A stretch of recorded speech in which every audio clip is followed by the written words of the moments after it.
ಪ್ರಪಂಚದಲ್ಲಿ ಅತ್ಯಂತ ಶಕ್ತಿಶಾಲಿ ಬಾಂಬರ್ ವಿಮಾನದ ಬಗ್ಗೆ ಮಾತನಾಡಿದರೆ ನಿಮ್ಮ ಮನಸ್ಸಿಗೆ ಮೊದಲು ಯಾವ ಹೆಸರು ಬರುತ್ತದೆ? B-52 ಅಥವಾ B-2 ಸ್ಪಿರಿಟ್ ಅಂತ ಅಂದುಕೊಳ್ತಿದ್ದೀರಾ? ಆದರೆ ಆಕಾಶದಲ್ಲಿ ಒಂದು ವಿಮಾನವಿದೆ. ಅದರ ರೇಡಾರ್ ಸಿಗ್ನಲ್ ಕಾಣಿಸಿಕೊಂಡ್ರೆ ಯುರೋಪಿನಿಂದ ಅಮೆರಿಕದವರೆಗೆ ಎಲ್ಲ ರೇಡಾರ್ ಸೆಂಟರ್ಗಳಲ್ಲಿ ಅಲಾರ್ಮ್ಗಳು ಮೊಳಗುತ್ತವೆ. ಇದು ಯಾವ ಸಾಮಾನ್ಯ ಸುದ್ದಿಯಲ್ಲ, ಇದು ದಿನನಿತ್ಯದ ಫ್ಲೈಟ್ನಂತೆಯೂ ಅಲ್ಲ. ಆ ವಿಮಾನದ ಹೆಸರು ಟುಪೋಲೆವ್ T-160. ನೇಟೋ ಅದನ್ನು ಒಂದೇ ಹೆಸರಿನಿಂದ ಕರೆಯುತ್ತದೆ, ಬ್ಲ್ಯಾಕ್ ಜಾಕ್. ಈ ವಿಮಾನ ಹುಟ್ಟಿದ ಕಾಲ ಅಮೆರಿಕ ಮತ್ತು ಸೋವಿಯತ್ ಯೂನಿಯನ್ ನಡುವೆ ನೇರ ಯುದ್ಧ ನಡೆಯದೆ ಕೇವಲ ಶಕ್ತಿಯ ಸ್ಪರ್ಧೆ ನಡೆದ ಸಮಯ. ಆಲೋಚನೆ ತುಂಬ ಸರಳವಾಗಿತ್ತು. ಅಮೆರಿಕಕ್ಕೆ ದೂರಕ್ಕೆ ಹೋಗುವ ಬಾಂಬರ್ ಇದ್ರೆ ರಷ್ಯಾ ಅದಕ್ಕಿಂತಲೂ ದೊಡ್ಡದು, ವೇಗವಾಗಿ ಹೋಗುವುದು, ಇನ್ನಷ್ಟು ಭಯ ಹುಟ್ಟಿಸುವಂತಹದ್ದನ್ನು ತಯಾರಿಸಬೇಕು. ಅಂತಹ ಆಲೋಚನೆಯೊಂದಿಗೆಯೇ T-160 ಹುಟ್ಟಿತು. ಪರಿಣಾಮವಾಗಿ ಬಂದದ್ದು ಪ್ರಪಂಚದಲ್ಲೇ ಅತಿ ದೊಡ್ಡದು, ಅತಿ ಭಾರವಾದದು, ಅತಿ ವೇಗವಂತವಾದ ಸೂಪರ್ಸಾನಿಕ್ ಸ್ಟ್ರಾಟಜಿಕ್ ಬಾಂಬರ್. ಇನ್ನೂ ಅದರ ಕ್ಯಾಟಗರಿಯಲ್ಲಿ ಇದು ಒಂಟಿಯಾಗಿ ನಿಂತಿದೆ. ಅದರ ಗಾತ್ರವನ್ನು ಒಮ್ಮೆ ಊಹಿಸಿಕೊಳ್ಳಿ.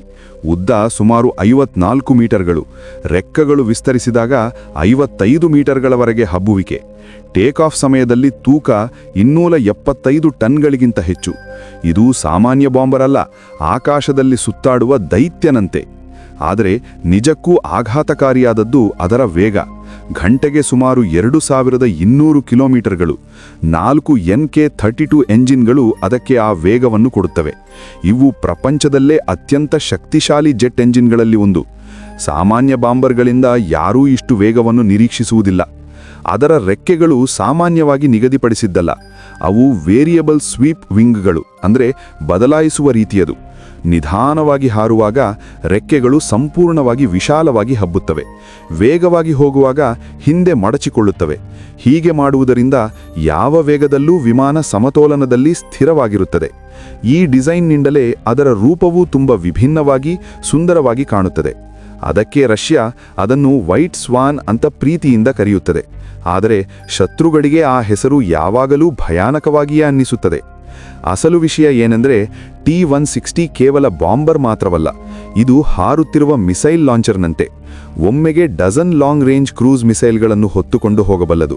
Kh-101, Kh-102 ನಂತಹವು. ಇವು ಅಣುವಾಯುಧಗಳು ಅಥವಾ ಸಾಮಾನ್ಯ ಬಾಂಬುಗಳು ಎರಡನ್ನೂ ಹೊತ್ತುಕೊಂಡು ಹೋಗಬಲ್ಲವು. ಈ ಮಿಸೈಲ್ಗಳು ಸುಮಾರು 5000 ಕಿಲೋಮೀಟರ್ಗಳವರೆಗೆ ಹೋಗುತ್ತವೆ. ಅಂದರೆ ಶತ್ರು ದೇಶದ ಆಕಾಶಕ್ಕೆ ಹೋಗಬೇಕಾದ ಅಗತ್ಯವೇ ಇಲ್ಲ. ರಷ್ಯಾ ಭೂಪ್ರದೇಶದಲ್ಲೇ ಇದ್ದುಕೊಂಡು ಹಾರಿ ಮಿಸೈಲ್ ಲಾಂಚ್ ಮಾಡಿ ಸುರಕ್ಷಿತವಾಗಿ ಹಿಂದಿರುಗಬಹುದು. ಇದೇ ಭವಿಷ್ಯದ ಯುದ್ಧ ವಿಧಾನ. Tu-160 ರಷ್ಯಾದ ಅಣುಶಕ್ತಿ ವ್ಯವಸ್ಥೆಯಲ್ಲಿ 3 ಮುಖ್ಯ ಭಾಗಗಳಲ್ಲಿ ಒಂದು. ಭೂಮಿಯಿಂದ ಅಡಗಿಕೊಳ್ಳುವ ಮಿಸೈಲ್ಗಳು, ಸಮುದ್ರದಲ್ಲಿ ಅಣು ಸಬ್ಮರೀನ್ಗಳು, ಆಕಾಶದಲ್ಲಿ ಈ ಬಾಂಬರ್. ಒಂದು ಕೆಲಸ ಮಾಡದಿದ್ರೆ ಇನ್ನೊಂದು ಸಿದ್ಧವಾಗಿರುತ್ತದೆ. ಇದೇ ಅಣು ಸಮತೋಲನವನ್ನು ಕಾಪಾಡುತ್ತದೆ. ಸೋವಿಯತ್ ಯೂನಿಯನ್ ಕುಸಿದ ನಂತರ ಬಹಳಷ್ಟು ವರ್ಷಗಳವರೆಗೆ ಅದರ ತಯಾರಿಕೆ ನಿಂತು ಹೋಯಿತು. ಬಹಳಷ್ಟು ಜನರು ಇದು ಇನ್ನು ಇತಿಹಾಸದಲ್ಲೇ ಉಳಿಯುತ್ತದೆ ಅಂತ ಅಂದುಕೊಂಡ್ರು. ಆದರೆ ರಷ್ಯಾ ಅದನ್ನು ರಿಟೈರ್ ಮಾಡದೆ ಮತ್ತೆ ಜೀವ ತುಂಬಿತು. ಹೊಸ ವರ್ಷನ್ಗಳು ಬಂದವು. Tu-160M, Tu-160M2. ಹೊರಗಿನ ರೂಪ ಅದೇ ವೈಟ್ ಸ್ವಾನ್, ಒಳಗಡೆಯಾದರೋ ಸಂಪೂರ್ಣ ಆಧುನಿಕ. Digital cockpit, latest radar, satellite navigation, ಹೊಸ ಎಂಜಿನ್ಗಳು ಇವೆಲ್ಲವೂ ಅದನ್ನು ಭವಿಷ್ಯದ ಯುದ್ಧಗಳಿಗೆ ಸಿದ್ಧಪಡಿಸಿವೆ. Tu-160 ಹಾರಿದಾಗೆಲ್ಲ ನೇಟೋ ರೇಡಾರ್ಗಳು ತಕ್ಷಣ ಅಲರ್ಟ್ ಆಗುತ್ತವೆ. ಬ್ರಿಟನ್, ನಾರ್ವೆ, ಸ್ವೀಡನ್ ದೇಶಗಳು ತಮ್ಮ ಫೈಟರ್ ಜೆಟ್ಗಳನ್ನು ಕಳುಹಿಸಿ ಅದನ್ನು ಫಾಲೋ ಮಾಡುತ್ತವೆ. ರಷ್ಯಾ ಇದು ಸಾಮಾನ್ಯ ಗಸ್ತಿ ಅಂತ ಹೇಳುತ್ತದೆ, ಆದರೆ ಸಂದೇಶ ಸ್ಪಷ್ಟ: ನಾವು ಇನ್ನೂ ಇದ್ದೇವೆ, ನಮ್ಮ ಶಕ್ತಿ ಇನ್ನೂ ಪ್ರಪಂಚವ್ಯಾಪಿಯಾಗಿದೆ. ಬಹಳಷ್ಟು ಜನರು ಕೇಳುತ್ತಾರೆ, ಇದು ಏಕೆ ಸ್ಟೆಲ್ತ್ ಬಾಂಬರ್ ಅಲ್ಲ? ಉತ್ತರ ಅದರ ತತ್ವದಲ್ಲಿದೆ. ಇದು ಅಡಗಿಕೊಳ್ಳಲು ತಯಾರಿಸಲಾಗಿಲ್ಲ, ಬದಲಿಗೆ ಬಹಿರಂಗವಾಗಿ ಶಕ್ತಿಯನ್ನು ತೋರಿಸಲು ತಯಾರಿಸಲಾಗಿದೆ. ಸ್ಟೆಲ್ತ್ ವಿಮಾನಗಳು ಮೆಲ್ಲಗೆ ಬರುತ್ತವೆ, ಆದರೆ Tu-160 ಬಹಿರಂಗವಾಗಿ ಗರ್ಜಿಸುತ್ತಾ ಹಾರುತ್ತದೆ. ಅದು ಹೀಗೆ ಹೇಳುತ್ತಿರುವಂತಿದೆ: ನಿಮಗೆ ನಾವು ಕಾಣಿಸುತ್ತಿದ್ದೇವೆ ಅಂತ ಗೊತ್ತು, ನಮಗೆ ಅದರಲ್ಲಿ ಭಯವಿಲ್ಲ. ಬಹಿರಂಗ ಶಕ್ತಿ ಬಹಳ ಸಲ ಗುಪ್ತ ಶಕ್ತಿಗಿಂತ ಹೆಚ್ಚು ಭಯ ಹುಟ್ಟಿಸುತ್ತದೆ. ಈಗಿನ ದಿನಗಳಲ್ಲಿ ರಷ್ಯಾ ಬಾಂಬರ್ಗಳು ನೇಟೋ ಗಡಿಗಳ ಬಳಿ ಗಸ್ತಿ ಮಾಡುತ್ತಿವೆ ಅಂತ ಸುದ್ದಿಗಳು ಬರುತ್ತಿವೆ ಅಲ್ಲವೇ? ಅದು ಆಕಸ್ಮಿಕವಲ್ಲ, ಅದು ಉದ್ದೇಶಪೂರ್ವಕ ಸಂಕೇತ. ಪ್ರತಿ ಫ್ಲೈಟ್ ಹೀಗೆ ಹೇಳುತ್ತದೆ: ನಮ್ಮ ಪೈಲಟ್ಗಳು ಸಿದ್ಧ, ಮಿಸೈಲ್ಗಳು ಸಿದ್ಧ, ನಮ್ಮ ಕಮಾಂಡ್ ಸಿಸ್ಟಮ್ ಆಕ್ಟಿವ್ ಆಗಿದೆ. ಇದು ಸಿದ್ಧಾಂತ ಮಾತ್ರವಲ್ಲ, Tu-160 ನಿಜ ಯುದ್ಧಗಳಲ್ಲೂ ಬಳಸಲಾಗಿದೆ. ದೂರದಿಂದ ನಿಖರವಾದ ಕ್ರೂಸ್ ಮಿಸೈಲ್ಗಳೊಂದಿಗೆ ಗುರಿಗಳನ್ನು ಹೊಡೆದಿದ್ದಾರೆ. ಅಂದರೆ ಇದು ಫೀಲ್ಡ್ನಲ್ಲಿ ಪರೀಕ್ಷಿಸಲ್ಪಟ್ಟ ವಿಮಾನ. ಇಷ್ಟು ದೊಡ್ಡ ಇಷ್ಟು ವೇಗವಂತ ವಿಮಾನವನ್ನು ನಡೆಸುವುದು ಸಾಮಾನ್ಯ ಪೈಲಟ್ಗಳ ಕೆಲಸವಲ್ಲ. TU-160 ಪೈಲಟ್ಗಳು ರಷ್ಯಾದಲ್ಲಿ ಟಾಪ್ ಲೆವೆಲ್ ಏವಿಯೇಟರ್ಗಳು. ಅವರ ತರಬೇತಿ ತುಂಬಾ ಕಠಿಣ. ಗಂಟೆಗಳ ಕಾಲ ಹಾರುವುದು, ಪೂರ್ಣ ಏಕಾಗ್ರತೆ, ಒಂದು ಸಣ್ಣ ತಪ್ಪೂ ಸಹ ಇಲ್ಲದಂತೆ ನಡೆಸುವುದು. ಇದು ಕೇವಲ ಹಾರುವುದಲ್ಲ, ಇದು ದೇಶದ ಭದ್ರತೆಗೆ ಸಂಬಂಧಿಸಿದ ಜವಾಬ್ದಾರಿ. ಅಂದರೆ ಶತ್ರು ದೇಶದ ಆಕಾಶಕ್ಕೆ ಹೋಗಬೇಕಾದ ಅಗತ್ಯವೇ ಇಲ್ಲ. ರಷ್ಯಾ ಭೂಪ್ರದೇಶದಲ್ಲೇ ಇದ್ದುಕೊಂಡು ಹಾರಿ, ಮಿಸೈಲ್ ಲಾಂಚ್ ಮಾಡಿ ಸುರಕ್ಷಿತವಾಗಿ ಹಿಂದಿರುಗಬಹುದು. ಇದೇ ಭವಿಷ್ಯದ ಯುದ್ಧ ವಿಧಾನ. TU-160 ರಷ್ಯಾದ ಅಣುಶಕ್ತಿ ವ್ಯವಸ್ಥೆಯಲ್ಲಿ 3 ಮುಖ್ಯ ಭಾಗಗಳಲ್ಲಿ ಒಂದು. ಭೂಮಿಯಿಂದ ಅಡಗಿಕೊಳ್ಳುವ ಮಿಸೈಲ್ಗಳು, ಸಮುದ್ರದಲ್ಲಿ ಅಣು ಸಬ್ಮರೀನ್ಗಳು, ಆಕಾಶದಲ್ಲಿ ಈ ಬಾಂಬರ್. ಒಂದು ಕೆಲಸ ಮಾಡದಿದ್ದರೆ ಇನ್ನೊಂದು ಸಿದ್ಧವಾಗಿರುತ್ತದೆ. ಇದೇ ಅಣು ಸಮತೋಲನವನ್ನು ಕಾಪಾಡುತ್ತದೆ. ಸೋವಿಯತ್ ಯೂನಿಯನ್ ಕುಸಿದ ನಂತರ ಬಹಳಷ್ಟು ವರ್ಷಗಳವರೆಗೆ ಅದರ ತಯಾರಿಕೆ ನಿಂತುಹೋಯಿತು. ಬಹಳಷ್ಟು ಜನರು ಇದು ಇನ್ನು ಇತಿಹಾಸದಲ್ಲೇ ಉಳಿಯುತ್ತದೆ ಅಂತ ಅಂದುಕೊಂಡ್ರು. ಆದರೆ ರಷ್ಯಾ ಅದನ್ನು ರಿಟೈರ್ ಮಾಡದೆ ಮತ್ತೆ ಜೀವ ತುಂಬಿತು. ಹೊಸ ವರ್ಷನ್ಗಳು ಬಂದವು. TU-160M, TU-160M2. ಹೊರಗಿನ ರೂಪ ಅದೇ ವೈಟ್ ಸ್ವ್ಯಾನ್, ಒಳಗಡೆಯಾದರೋ ಸಂಪೂರ್ಣ ಆಧುನಿಕ. Digital cockpit, latest radar, satellite navigation, ಹೊಸ ಎಂಜಿನ್ಗಳು ಇವೆಲ್ಲವೂ ಅದನ್ನು ಭವಿಷ್ಯದ ಯುದ್ಧಗಳಿಗೆ ಸಿದ್ಧಪಡಿಸಿವೆ. TU-160 ಹಾರಿದಾಗೆಲ್ಲ ನೇಟೋ ರೇಡಾರ್ಗಳು ತಕ್ಷಣ ಅಲರ್ಟ್ ಆಗುತ್ತವೆ. ಬ್ರಿಟನ್, ನಾರ್ವೆ, ಸ್ವೀಡನ್ ದೇಶಗಳು ತಮ್ಮ ಫೈಟರ್ ಜೆಟ್ಗಳನ್ನು ಕಳುಹಿಸಿ ಅದನ್ನು ಫಾಲೋ ಮಾಡುತ್ತವೆ. ರಷ್ಯಾ ಇದು ಸಾಮಾನ್ಯ ಗಸ್ತಿ ಅಂತ ಹೇಳುತ್ತದೆ. ಆದರೆ ಸಂದೇಶ ಸ್ಪಷ್ಟ: ನಾವು ಇನ್ನೂ ಇದ್ದೇವೆ, ನಮ್ಮ ಶಕ್ತಿ ಇನ್ನೂ ಪ್ರಪಂಚವ್ಯಾಪಿಯಾಗಿದೆ. ಬಹಳಷ್ಟು ಜನರು ಕೇಳುತ್ತಾರೆ, ಇದೇಕೆ ಸ್ಟೆಲ್ತ್ ಬಾಂಬರ್ ಅಲ್ಲ? ಉತ್ತರ ಅದರ ತತ್ವದಲ್ಲಿದೆ. ಇದು ಅಡಗಿಕೊಳ್ಳಲು ತಯಾರಿಸಲಾಗಿಲ್ಲ, ಬದಲಿಗೆ ಬಹಿರಂಗವಾಗಿ ಶಕ್ತಿಯನ್ನು ತೋರಿಸಲು ತಯಾರಿಸಲಾಗಿದೆ. ಸ್ಟೆಲ್ತ್ ವಿಮಾನಗಳು ಮೆಲ್ಲಗೆ ಬರುತ್ತವೆ, ಆದರೆ TU-160 ಬಹಿರಂಗವಾಗಿ ಗರ್ಜಿಸುತ್ತಾ ಹಾರುತ್ತದೆ. ಅದು ಹೀಗೆ ಹೇಳುತ್ತಿರುವಂತಿದೆ: ನಿಮಗೆ ನಾವು ಕಾಣಿಸುತ್ತಿದ್ದೇವೆ ಅಂತ ಗೊತ್ತು, ನಮಗೆ ಅದರಲ್ಲಿ ಭಯವಿಲ್ಲ. ಬಹಿರಂಗ ಶಕ್ತಿ ಬಹಳ ಸಲ ಗುಪ್ತ ಶಕ್ತಿಗಿಂತ ಹೆಚ್ಚು ಭಯ ಹುಟ್ಟಿಸುತ್ತದೆ. ಈಗಿನ ದಿನಗಳಲ್ಲಿ ರಷ್ಯಾ ಬಾಂಬರ್ಗಳು ನೇಟೋ ಗಡಿಗಳ ಬಳಿ ಗಸ್ತಿ ಮಾಡುತ್ತಿವೆ ಅಂತ ಸುದ್ದಿಗಳು ಬರುತ್ತಿವೆಯಲ್ಲವೇ? ಅದು ಆಕಸ್ಮಿಕವಲ್ಲ, ಅದು ಉದ್ದೇಶಪೂರ್ವಕ ಸಂಕೇತ.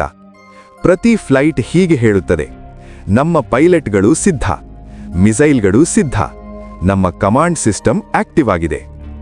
ಇದು ಸಿದ್ಧಾಂತ ಮಾತ್ರವಲ್ಲ, TU-160 ನಿಜ ಯುದ್ಧಗಳಲ್ಲೂ ಬಳಸಲಾಗಿದೆ.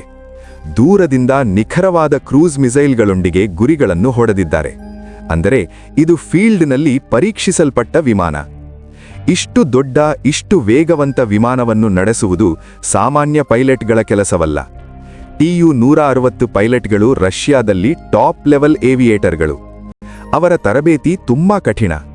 ಗಂಟೆಗಳ ಕಾಲ ಹಾರುವುದು, ಪೂರ್ಣ ಏಕಾಗ್ರತೆ, ಒಂದು ಸಣ್ಣ ತಪ್ಪು ಸಹ ಇಲ್ಲದಂತೆ ನಡೆಸುವುದು.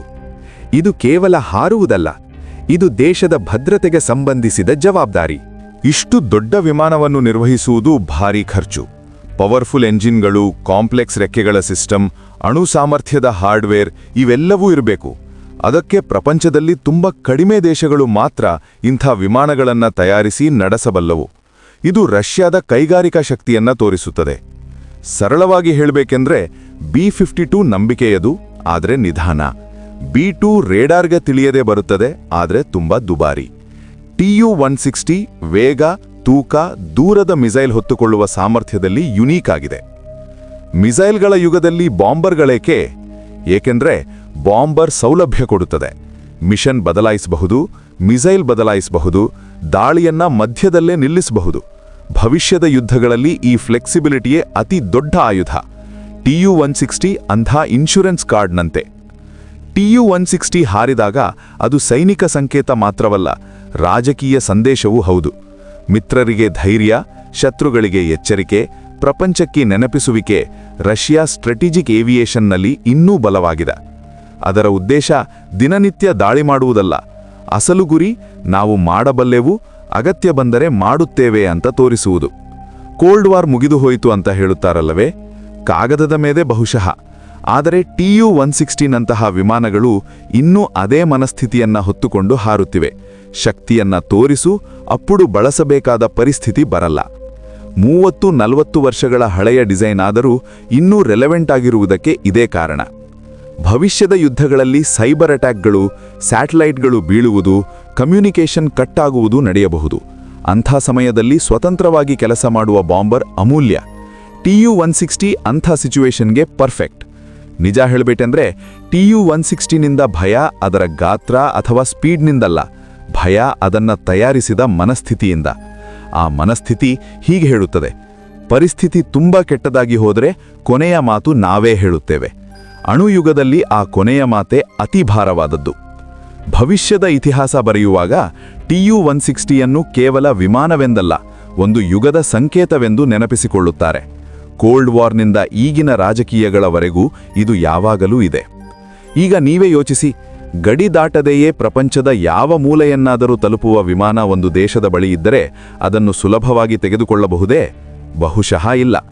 ಅದಕ್ಕೆ ವೈಟ್ ಸ್ವಾನ್ ದಿನನಿತ್ಯ ದಾಳಿ ಮಾಡದಿದ್ದರೂ ಅದರ ಅಸ್ತಿತ್ವವೇ ಪ್ರಪಂಚಕ್ಕೆ ನೆನಪಿಸುತ್ತದೆ.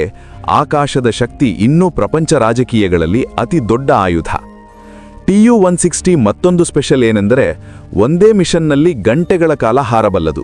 ಸಾವಿರಾರು ಕಿಲೋಮೀಟರ್ಗಳು ಪ್ರಯಾಣಿಸಿ ಆಕಾಶದಲ್ಲೇ ಇಂಧನ ತುಂಬಿಕೊಂಡು ಹಿಂದಿರುಗುತ್ತದೆ. ಅಂದ್ರೆ ಇದು ಯಾವಾಗಲೂ ಆಕಾಶದಲ್ಲೇ ಇರಬೇಕಾದ ಅಗತ್ಯವಿಲ್ಲ, ಆದರೆ ಅಗತ್ಯ ಬಂದಾಗ ಸಂಪೂರ್ಣ ಪ್ರಪಂಚವನ್ನ ಕವರ್ ಮಾಡಬಲ್ಲದು. ಇಂಥ ಫ್ಲೈಟ್ಗಳು ಯಾವಾಗಲೂ ಒಂಟಿಯಾಗಿ ನಡೆಯುವುದಿಲ್ಲ. ಬಹಳ ಸಲ ಇತರ ಸೈನಿಕ ವಿಮಾನಗಳು, ಸಪೋರ್ಟ್ ಸಿಸ್ಟಮ್ಗಳೊಂದಿಗೆ ಕೂಡಿ ಹಾರುತ್ತವೆ. ಅದರಲ್ಲೂ ಎಂಜಿನಿಯರಿಂಗ್ ಲಾಜಿಕ್ ಅಡಗಿದೆ. ಅದಕ್ಕೆ ಅದನ್ನು ಸುಂದರವೆಂದೋ ಅಪಾಯಕಾರಿ ಎಂದೋ ಹೇಳುತ್ತಾರೆ. ಸ್ನೇಹಿತರೆ, ಈ ವಿಡಿಯೋ ನಿಮಗೆ ಹೇಗನಿಸಿತು? ಕಮೆಂಟ್ನಲ್ಲಿ ಹೇಳಿ. ಲೈಕ್ ಮಾಡಿ, ಶೇರ್ ಮಾಡಿ, ಚಾನೆಲ್ ಸಬ್ಸ್ಕ್ರೈಬ್ ಮಾಡಿ. ಜೈ ಹಿಂದ್.